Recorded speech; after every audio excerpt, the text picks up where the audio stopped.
Hello guys, welcome to my new blog. দেখতেই পাচ্ছ explore with me.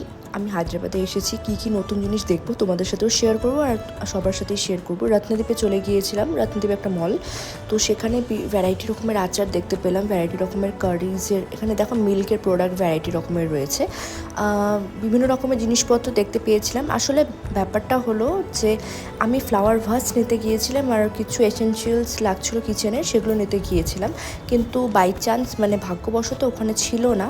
তো দেখতেই পাচ্ছ আমি তোমাকে সমস্ত কিছুটাই ঘুরিয়ে দিচ্ছি। রাখি যেহেতু, এই দেখো সবজিগুলো সব কেটে কেটে রাখা, তো এটা একটা আমার কাছে নতুন জিনিস লাগলো। তো যাই হোক, এখানে বিভিন্ন শাক সবজি ছিল, তোমাদের সাথে শেয়ার করে নিচ্ছি। আর এখানে এই জিনিসটা আমি নিয়েছি, এই জিনিসটা আমি আগেও খেয়েছি, বাট বেশ ভালো খেতে। তো তারপরে আমাদের মেন জায়গা আমরা চলে এসেছিলাম ডি-মার্টে, আমাদের শেষ জায়গা।